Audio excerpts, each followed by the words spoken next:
NBFC एनडीएसआई?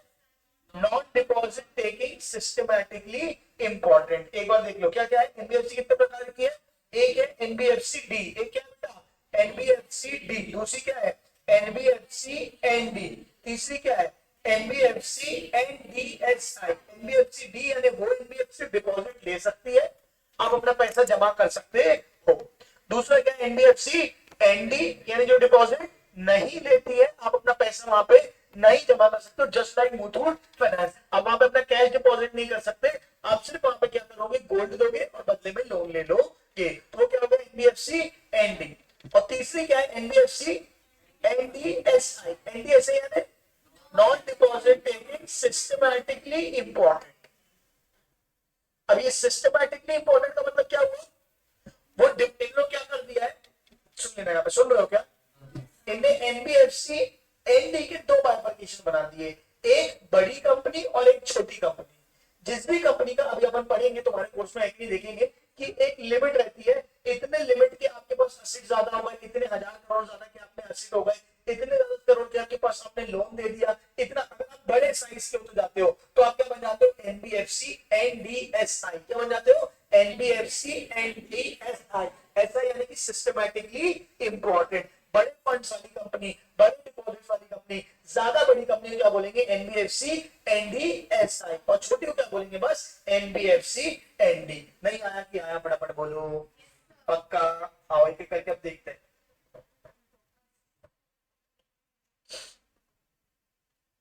ये हो गया। अब पहली कौन सी कंपनी है?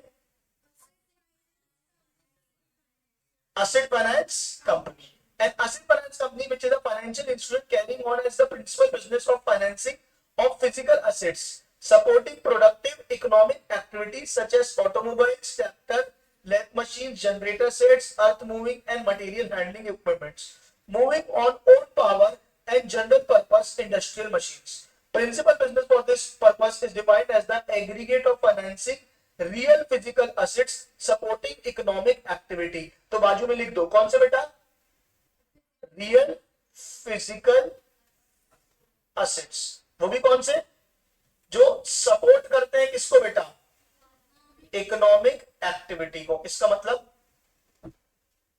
वो अपन गाड़ी खरीदने जाते हैं, अपन कार फाइनेंस कराते हैं, कार तो बैंक भी सब फाइनेंस करते हैं, बोलो है नहीं? एनबीएफसी भी कार फाइनेंस कर सकती है। वो कंपनियां जो इकोनॉमिक एक्टिविटी को सपोर्ट करने वाले एसेट को फाइनेंस करती है, जो ट्रैक्टर फाइनेंस करती है, जो ट्रक फाइनेंस करती है, जो जनरेटर्स फाइनेंस करती है, मतलब ऐसी चीजों को फाइनेंस करे जो बिजनेस में ग्रोथ के काम आते हो। आपकी घर की कार के फाइनेंस की बात नहीं हो रही है यहाँ पे, क्या बात समझ आ रही है? आपकी टू व्हीलर स्कूटी एक्टिवा के फाइनेंस की बात नहीं हो रही है, किसकी फाइनेंस हो रही है? Real physical asset. इंपॉर्टेंट क्या है? जो सपोर्ट करे। क्या सपोर्ट करे? Economic activity. नहीं आया कि आया? अरे बोल बेटा। Moving on own power and general purpose industrial machines. Generator sets, earth moving मतलब वो शायद से ये वाली मशीन होगी जो माइंस वगैरह में खोदने के लिए नहीं होती है, वो वाली मशीन होगी। ठीक है क्या? हाँ कौन सा? And income also is not less than 60% of its total assets and total income respectively. मतलब आपके assets का 60% कौन सा होना चाहिए? 60% या उससे ज्यादा कौन सा होना चाहिए? यही फिजिकल एसेट। ऐसा नहीं दूसरा कर ही नहीं सकते, लेकिन मेजर आप क्या करोगे? एसेट फाइनेंस करोगे, फिजिकल एसेट। बोलो है नहीं? और आपकी इनकम भी मेजर कहां से? 60% ज्यादा इनकम आपकी कहां से आनी चाहिए? ये वाले फाइनेंस के इंटरेस्ट से आनी चाहिए। तब आप क्या कहना पाओगे? एसेट फाइनेंस कंपनी कहना पाओगे। आया कि नहीं आया? फटाफट बोलो क्या होती है एसेट फाइनेंस कंपनी? हाँ वो दूसरे और कैटेगरी में आएगी ना। हाँ हाँ हाँ हाँ ठीक है। आगे बढ़े। नेक्स्ट पॉइंट क्या है? Investment company means any company which is a financial institution carrying on as its principal business the acquisition of securities. यानी शेयर्स वगैरह खरीदना बेचने का काम जो फाइनेंस कंपनी करेगी वो उसे क्या कहलाएगी? इन्वेस्टमेंट कंपनी बोल सकते हो। आया कि नहीं आया? नेक्स्ट क्या है? Loan company means any company which is a financial institution which is a financial institution carrying on as its principal business the providing of finance whereby making loans or advances or otherwise for any activity other than its own but does not include an asset finance company. क्या मतलब है इसका, एक बार read करके बताओ. कहां थे आप लोग?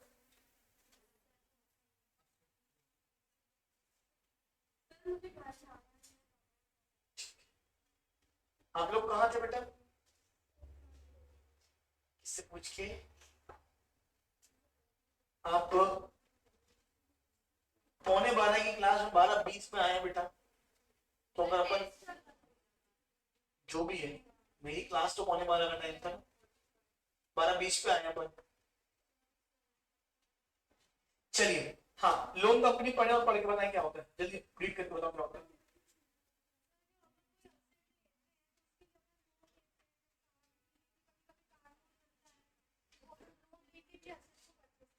कोई भी कंपनी जो लोन देने का काम करती है, जो कोई भी कंपनी जो क्या करती है, लोन देने का काम करती है फाइनेंस में, तो वो कौन सी हो जाती है, लोन कंपनी. पर वो असेट फाइनेंस कंपनी के बाइफरकेशन में नहीं आनी चाहिए, यानी वो पहले वाली बाइफरकेशन में नहीं आनी चाहिए. मतलब समझो, अगर मैं लोन लेता हूं, मैं 60% कहां लेता हूं, 60% या उससे ज्यादा काम लेता हूं फिजिकल मूविंग असेट जो इकोनॉमिक एक्टिविटी को डेवलप करते हैं. तो मैं क्या बन जाऊंगा, असेट फाइनेंस कंपनी. क्या बन जाऊंगा, असेट फाइनेंस. अगर मैं क्राइटेरिया पूरा नहीं कर पाया, मैं सिर्फ 20-30% ही इनको देता हूं, बाकी 70% बाकी सारे लोन देता हूं, तो मैं क्या बन जाऊंगा, लोन कंपनी. बात समझ में आ रही है? अगर मैं क्राइटेरिया असेट फाइनेंस कंपनी को फुलफिल करता हूं तो मैं क्या बनूंगा, असेट फाइनेंस कंपनी. और मैं असेट फाइनेंस कंपनी को क्राइटेरिया फुलफिल नहीं करता हूं, बाकी सारे लोन ज्यादा देता हूं, तो मैं क्या बनूंगा, लोन कंपनी. बात समझ में आ रहा है क्या? लोन कंपनी बनने असेट फाइनेंस कंपनी कुछ एक्स्ट्रा बेनिफिट्स मिलते हैं. असेट फाइनेंस कंपनी को मिलते हैं कुछ एक्स्ट्रा बेनिफिट. इसलिए हर कोई कोशिश करता है कि वो एएफसी के बाइफरकेशन में आए. गवर्नमेंट जो एक्स्ट्रा बेनिफिट देती है ताकि तुम लोग किसको दो, इन सारी चीजों को दो जो इकोनॉमिक एक्टिविटी को डेवलप करने में मदद करें और ओवरऑल इकोनॉमी की क्या हो, ग्रोथ हो. नहीं आया कि आया? हाँ, बता दे. ठीक है.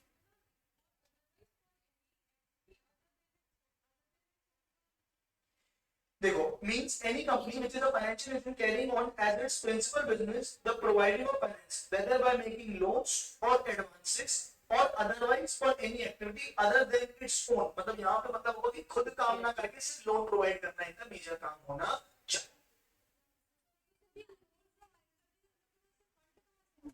क्या?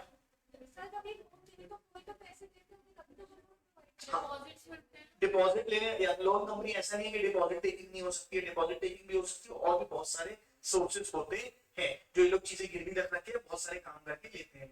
हाँ हाँ, तो बैंक बड़ा है जो सारे काम करता है, जिसमें से एक काम वो लोन देने का भी करता है. अगर आप सिर्फ लोन देते, जैसे मुथूट फाइनेंस है, गोल्ड लोन देता है, तो क्या प्राइवेट बैंक के गोल्ड लोन नहीं देते? क्या देते हैं? और क्या बहुत सारी जगहों पे लोन नहीं मिलते? क्या गोल्ड लोन नहीं मिलते? क्या मिलते हैं? सोनार की शॉप पर भी गोल्ड लोन मिलता है, बोलो है नहीं. लेकिन कोई ऐसी फाइनेंस कंपनी जो सिर्फ लोन देने का काम कर रही है, जैसे कि मुथूट फाइनेंस, वो क्या होगी, नॉन बैंकिंग फाइनेंशियल.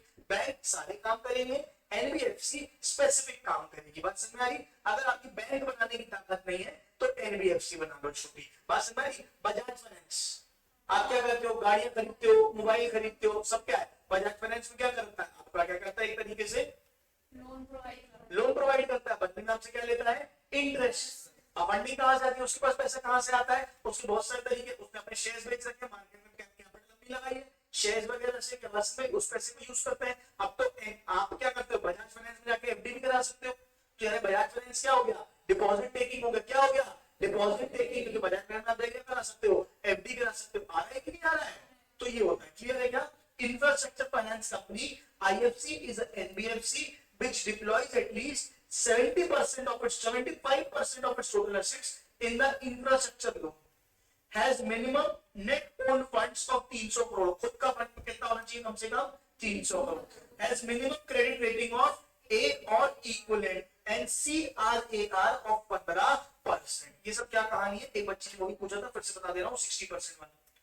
मैं फाइनेंशियल कंपनी, बोलो हाँ नहीं, मेरा लोन देने का काम है. मैंने 100 करोड़ का लोन दिया है अलग अलग लोगों को, अलग अलग जगहों पे, बोलो हाँ नहीं. कम से कम 60 करोड़ का लोन.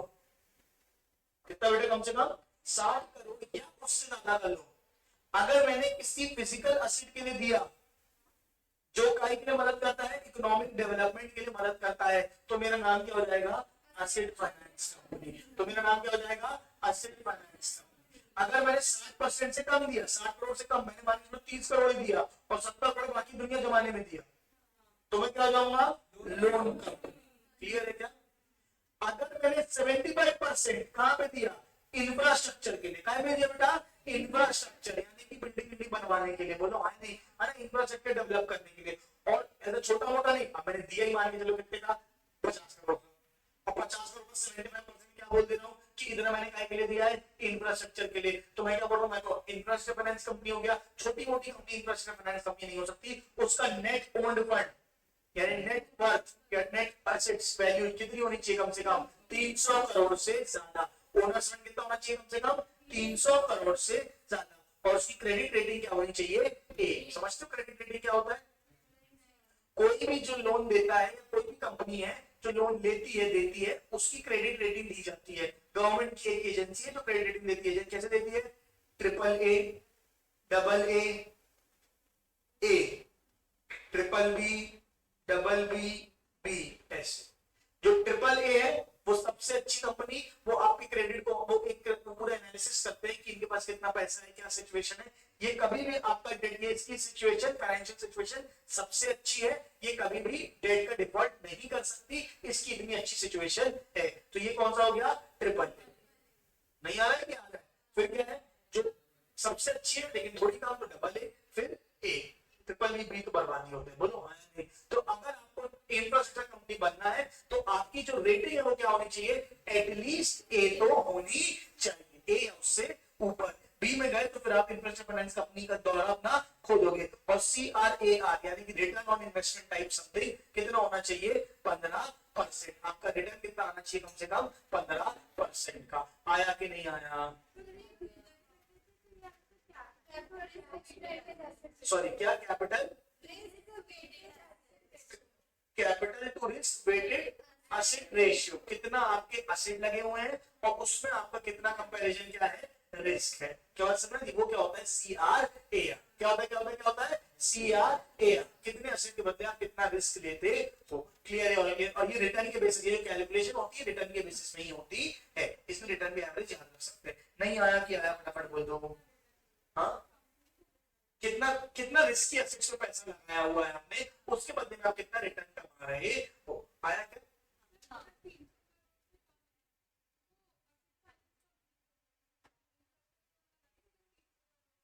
हाँ,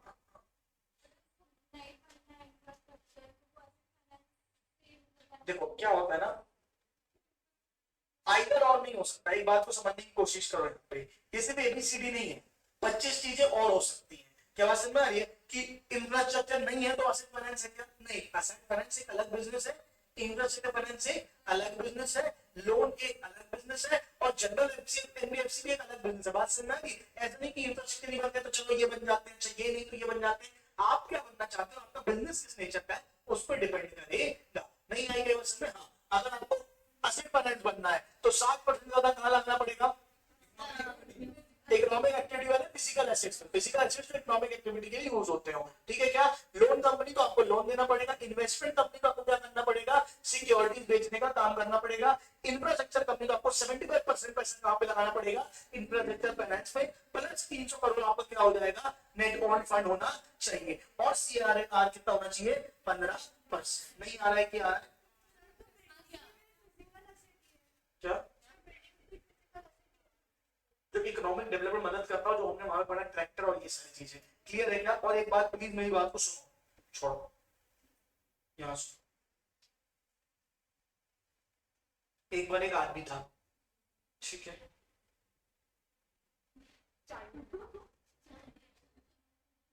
ठीक है, मैं बोल रहा हूँ ये जो आदमी है, मुझे बताओ बेटा, गोरा है कि काला है? फॉर एग्जाम्पल कुछ भी एक ले लो, चलो तुमने बोला कि व्हाइट कलर का दिख रहा है तो क्या है बेटा? गोरा। बोलो हाँ या नहीं? अब मैं बोल रहा हूँ, बताओ बेटा ये रिच है या पुअर है? तुमने बोल दिया पुअर है फॉर एग्जाम्पल। अब मैं बोल रहा हूँ बेटा ये जो बच्चा है वो पुअर है, तो तुम बोलो नहीं सर अभी तो आप बोल रहे थे गोरा है। तो बात समझ में आ रही है? अरे यार पुअर कैसे है, तो गोरा था ना। मैं बोल रहा हूँ बेटा जब इनकम की बात हो रही तो क्या देखेंगे? रिच और पुअर। कलर की बात हो रही तो क्या देखेंगे? गोरा और काला। बेसिस की बात होती ना, आइदर और नहीं होता। उसी प्रकार से आप एनबीएफसी की जब बात कर रहे हो तो अब मैंने बोला फिजिकल असेट्स का काम करते हैं जो इकोनॉमिक डेवलपमेंट में मदद करें। बात समझ में आ रही है? जैसे कि क्या बोला, ट्रैक्टर, ट्रक, ठीक है क्या, और वो सारे इक्विपमेंट्स की बात हो। क्या समझ में? अब तुम बोल रहे हो और जो इंफ्रास्ट्रक्चर में काम करे, ठीक है क्या, जो इंफ्रास्ट्रक्चर में काम करे वो कौन सा हो जाएगा बेटा? Infrastructure finance company. बोलो वहां नहीं बिल्डिंग वगैरह। अब इसे कह रहे हैं बिल्डिंग भी तो फिजिकल एसेट्स है, लेकिन सिर्फ इंफ्रास्ट्रक्चर काम कर रहे हैं ना बेटा, वो बात समझने की कोशिश करो। उसका काम क्या है? Infrastructure development. वो ट्रैक्टर फाइनेंस नहीं करेगा, या सीधा सीधा क्राइटेरिया बता दिया 75% से ज्यादा यहां पे लगाएगा तो क्या बन जाएगा? इंफ्रास्ट्रक्चर। अगर नहीं लगाएगा तो जरूरी नहीं है कि एसेट फाइनेंस ही बने, कुछ और भी बन सकता है। आइदर और नहीं है। बात समझ में आ रही है? मैं क्या बताने की कोशिश कर रहा हूँ? वो बेटा आपको जमाने भर की क्लासिफिकेशन नहीं पढ़ाया मैंने, पूरे एनबीएफसी एक्ट होता है, तुमको एक एक कहानी रैंडमली 5 चीजें दे दी है बस। क्लियर है क्या? तो आगे जब तुम पढ़ोगे तो पूरा एक्ट पढ़ोगे तो तुम्हें पिक्चर पूरी क्लियर होगी। नहीं आ रही कि अरे बात में फटाफट बोलो, आगे बढ़ते हैं, ठीक है क्या? अब क्या है? Systematically important core investment company, CIC, NDHI. मैंने जैसे बोला एसआई, सिस्टमैटिकली इंपॉर्टेंट, इसका मतलब क्या हो जाएगा? बड़ी कंपनी। क्या हो जाएगा? बड़ी। Is the NBFC carrying on the business of acquisition of shares and securities which satisfy the following condition? 90% of its total assets in the form of investment in equity shares, preference shares, debt or loans in group companies. अब सुनो ना, ये पूरे points एकदम न याद करने हैं ना मैं बहुत पूरे अच्छे से एकदम डिटेल से इंडिया समझा पाऊंगा। क्लियर है? अपन रीड करते हैं फिर बात करते हैं। It's investment in the equity shares convertible into equity shares within a period not exceeding 10 years from the date of issue in group companies constitute not less than 60% of the total. पहले बताओ पहले वाला point क्या बोल रहा है?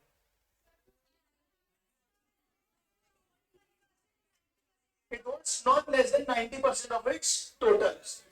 90% उससे ज्यादा कैसे तो उसकी काइंड होने चाहिए इक्विटी, प्रेफरेंस, डेट और loans in group companies. Group company समझते हो? ग्रुप कंपनी मतलब एक कंपनी, उसकी होल्डिंग, उसकी सब्सिडरी ऐसे करके। क्या बात समझ में आ रही है? तो वो होती है group companies. It's investment in equity shares, ठीक है क्या? अब ये पैराग्राफ ये वाला छोड़ दो, ये क्या कहते हैं इसको, ये जो ये बना है इसको छोड़ दो। It's investment in equity shares in group companies constitute not less than 60% of its total assets including instruments compulsory convertible into equity shares within a period not exceeding 10 years. यानी convertible मिला के कितना होना चाहिए? 60%. It does not trade in investments in shares, debt or loan in group companies except through block sale for the purpose of dilution of investment. इसका मतलब क्या है? बाप इसका सारा बोल रहे हैं। आपने किसी एक कंपनी के शेयर में पैसा लगा दिया, सुनना ध्यान से। एक्चुअली में होता क्या है? Systematic investment core investment company, for example मान के चलो आकांक्षा की कंपनी है और मैंने उसको क्या कर दिया? फंडिंग दे दी। मैंने उसको क्या कर दी? फंडिंग दे दी। फंडिंग या फाइनेंसिंग दे दी। अब ये जो कंपनी, तब मैं क्या बनूंगा? तब मैं क्या बन पाऊंगा? Core investment company. क्या बन पाऊंगा? Core investment company. जब मैं अपने टोटल एसेट्स का 90% अलग अलग ग्रुप कंपनीज में लगाता हूं। बात समझ में आ रही है? पहली बात क्लियर है क्या? अब मैं शेयर ट्रेडिंग नहीं कर सकता। अब मैंने मान के चलो कांचा को फंडिंग दी, पैसे दिए और अब मैं किसी तोड़ में बेच दूं तो इसका तो पूरा सपोर्ट खत्म हो जाएगा। बात समझ आ रही नहीं आ रही? तो मैं क्या नहीं कर सकता? शेयर ट्रेडिंग नहीं कर सकता। मैंने इसके 80% शेयर अगर खरीदे तो मुझे वो होल्ड करके रखने पड़ेंगे। क्या कर सकता हूँ? ब्लॉक सेल कर सकता हूँ। क्या कर सकता हूँ? Block sale. ब्लॉक सेल का मतलब मैं अपना फंड हटाना चाहता हूँ, मैंने किसी और इन्वेस्टर को पूरा 80% बेच दिया। अरे मतलब कि आप किसी कंपनी में इन्वेस्टमेंट देने का काम करते हो, या तो लमसम पैसा लगाओ या तो लमसम पैसा निकालो। आप ये नहीं कर सकते लगा के अब उसकी शेयर ट्रेडिंग करने लगे, धीरे धीरे धीरे करके क्या करने लगे? बेचने लगे। ऐसा काम आप नहीं कर सकते। आप शेयर ट्रेडिंग नहीं कर सकते। आप क्या कर सकते हो? ब्लॉक सेल कर सकते हो। समझ आई कि नहीं? एक बार बोलो यार।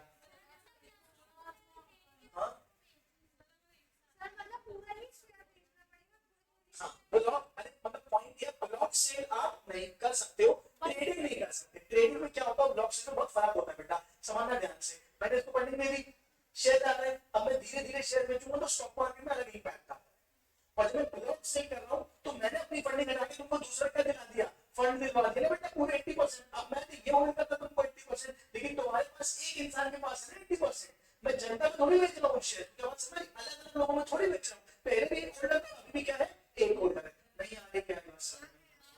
तो क्या लिखा हुआ है, it does not trade investment in shares, debt और loan in group companies except through block sale. Block sale कर सकते हो for the purpose of dilution और डिसइन्वेस्टमेंट। डाइल्यूशन या डिसइन्वेस्टमेंट करना है तो ब्लॉक सेल करो, लेकिन छोटे मोटे शेयर ट्रेडिंग, डेली की ट्रेडिंग और डीलिंग मत करना।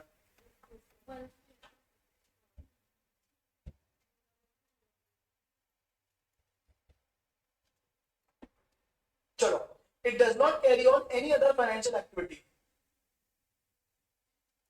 any other financial activity referred in 45(1) ICIF है ना, छोड़ दो अब आगे ये except investment in bank deposits, money market instruments, government securities, loans, investment in debt insurance group companies और guarantees issued in behalf, it asset side is 100 crore और above, बोला था ना बड़ी company. It accepts public fund, it accepts public funds, लोगों का पैसा इकट्ठा कर सकती है, लोगों का पैसा उठा सकती है। हाँ डिपॉजिट नहीं आया कि आया?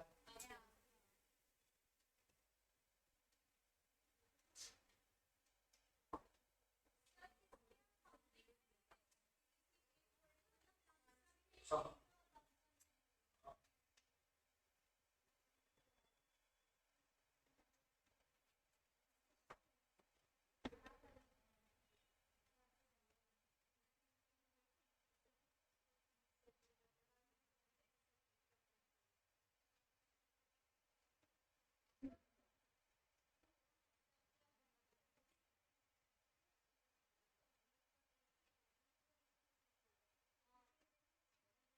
चलो हो गया क्या? बोल बच्चे, अब 2 मिनट 6 वाला छोड़ के 7th में आओ। हाँ कौन सा?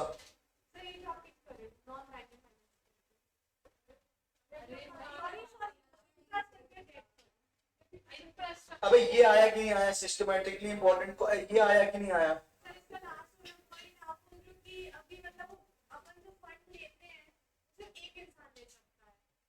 तो पूछ कौन सा पॉइंट सही, पहले ये बता। एफ वाला, इट एक्सेप्ट पब्लिक फंड्स। हाँ तो ये आम जनता से पैसा उठा सकती है, डिपॉजिट ले सकती है। तो पता बोल रहा हूँ बेटा, वो ऊपर वाला पॉइंट था देने की बात, और यहाँ पे हो रही है लेने की बात। ले मैं जनता भर से सकता हूँ, लेकिन मैंने अगर किसी कंपनी में शेयर लगा दिए तो अब वो जनता को धीरे धीरे करके बेच नहीं सकता। क्या बात समझ में आ रही है? मैंने अगर आकांक्षा लिमिटेड के शेयर्स खरीदे हैं तो उसको मैं ब्लॉक सेल के थ्रू बेचूंगा, इंडिविजुअल शेयर्स के थ्रू नहीं बेचूंगा। लेकिन लेकिन लेकिन मैं खुद अपना फंड इस पे लगाने के लिए कहां से लाऊं? तो वो मैं आम जनता से पैसे इकट्ठे कर सकता हूं, क्योंकि बड़ी कंपनी है, 100 करोड़ से ऊपर वाली कंपनी है, तो सरकार अलाउ करती है कि लोगों का पैसा नहीं डूबेगा। ऐसा सोचते हुए आया कि नहीं आया? हाँ ठीक है चलो, इट एक्सेप्ट पब्लिक फंड्स। क्या मैं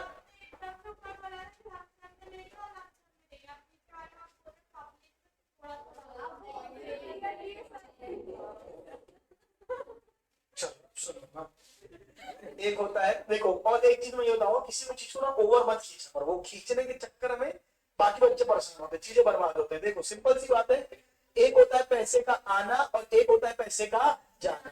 मैं अगर असेट फाइनेंस कंपनी हूं तो मैं पहले पैसा लूंगा और कहीं ना कहीं पे लगाऊंगा।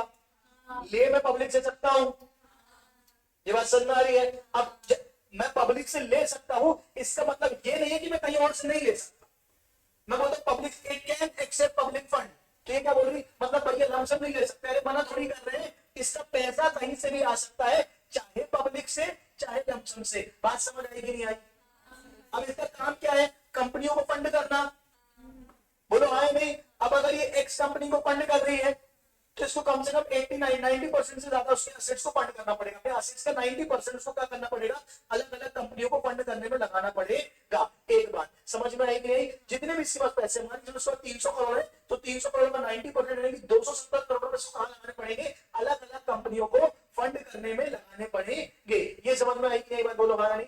अब अगर कंपनी को फंड कर दिया तो उसके शेयर की ट्रेडिंग तो नहीं कर सकते हो। क्या मतलब? उसके शेयर की ट्रेडिंग तो नहीं कर सकते हो, उसके शेयर को तुम्हें सीधे सीधे ब्लॉक सेल में ही बेचना पड़ेगा। ब्लॉक सेल में बेचना पड़ेगा। मतलब तुम अपने एक्स कंपनी से अपना पैसा हटाना चाहते हो तो तुम क्या करो, पूरा इन्वेस्टमेंट या लमसम इन्वेस्टमेंट किसी को बेच दो, शेयर ट्रेडिंग चालू नहीं करना उस एक्स कंपनी की। ये बात समझ में आई कि नहीं आई? अरे बोल बेटा, इससे जानने की तुमको जरूरत नहीं है, ना तुम्हारे अंदर आवश्यकता है ना शक्ति है। चलो ठीक है क्या, यही थे पॉइंट्स, क्लियर है? All clear? फटाफट बोल दो क्या।